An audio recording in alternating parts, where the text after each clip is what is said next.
পুজো অনুদান বাড়ানোর প্রতিশ্রুতি।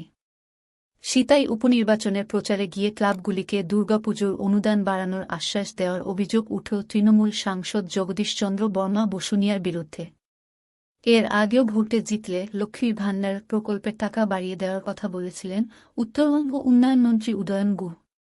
বিরোধীদের দাবি, এভাবেই ভোটের মুখে সরকারি প্রকল্পকে টোপ হিসেবে ব্যবহার করছে শাসক দল, যা নির্বাচনী বিধিভঙ্গের শামিল।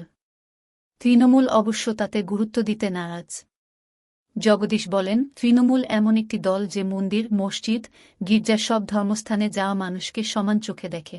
যে বিরোধীরা তৃণমূলকে সংখ্যালঘুদের দল বলে কটাক্ষ করে, সেই তৃণমূল সরকার দুর্গাপুজোয় ভাতা দেয় ৫,০০০ থেকে শুরু করে ধীরে ধীরে তা ৮,৫,০০০ হয়েছে। আগামী দিনে তা নিশ্চয়ই বাড়বে। সরকারি সমস্ত প্রকল্প থেকে মানুষ সুবিধে পাচ্ছেন ঘেঁষে সব কথাই আমরা তুলে ধরছি। আবার অভিযোগ, শুক্রবার সিতাইয়ে অন্য একটি নির্বাচনী সভায় তৃণমূল প্রার্থীকে জেতাতে কর্মী সমর্থকদের কাঁচি চালানোর পরামর্শ দিয়েছেন জগদীশ। দিন কয়েক আগেই সিতাইতে এক জনসভায় মন্ত্রী উদয়ন গুহ বলেছিলেন, আগামী দিনে মমতা বন্দ্যোপাধ্যায়ের হাত শক্ত হলে আজ যারা লক্ষ্মীর ভাণ্ডারে ১,০০০ টাকা পান তারা ১৫০০ টাকা পাবেন, যারা ১২০০ টাকা পান তারা ২,০০০ টাকা পাবেন। কারণ মমতা বন্দ্যোপাধ্যায় ছাড়া গ্রামের মা বোনদের কথা কেউ ভাবেন না। বিজেপি লোকসভা ভোটের সময় লক্ষ্মীর ভাণ্ডার প্রকল্প বন্ধ করার হুমকি দিয়েছিল। বিজেপির কোচবিহার ১-৪-৫ জেলার সাধারণ সম্পাদক বিরাজ বসুর কটাক্ষ, মানুষ তৃণমূলের উপরে নানা কারণে ক্ষুব্ধ, সেজন্য সাধারণ মানুষকে টাকার টোপ দেখানো হচ্ছে। তার কথায়, সরকারি প্রকল্পে টাকা বাড়ানোর ঘোষণা কখনো নির্বাচনী মঞ্চ থেকে হয় না, অথচ এখানে এটাই হচ্ছে, যা বিধিভঙ্গের শামিল। তৃণমূল নেতার ওই মন্তব্যের সমালোচনা করেছেন সিতাই উপনির্বাচনের কংগ্রেস প্রার্থী হরিহর রায় সিংহ। তিনি বলেন, নির্দিষ্ট গুটিকয়েক লোক মিলে তৃণমূল পরিচালনা করছেন। সিতাইয়ের শাসক দলের ছোটবড় নেতা টাকার কুমির। তারা মানুষকে বোকা বানাতে আবারও নানা টোপ দিতে শুরু করেছেন। অভিযোগ উড়িয়ে জগদীশের যদিও দাবি, বিরোধীরা সিতাইয়ে কোনো সাড়া পাচ্ছে না, সেজন্য নানা অভিযোগ তুলে বাজার গরম করতে চাইছে। এদিকে শুক্রবার সিতাইয়ে একটি নির্বাচনী সভায় বিরোধীদের হুমকি দেওয়ার অভিযোগ উঠেছে জগদীশের বিরুদ্ধে।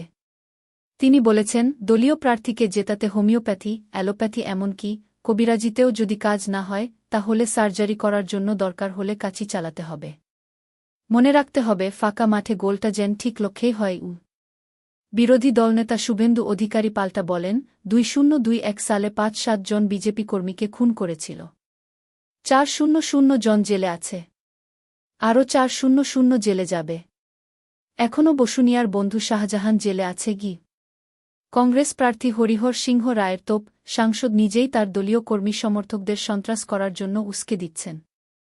ইতিমধ্যেই নির্বাচন কমিশনকে এ নিয়ে অভিযোগ জানিয়েছি।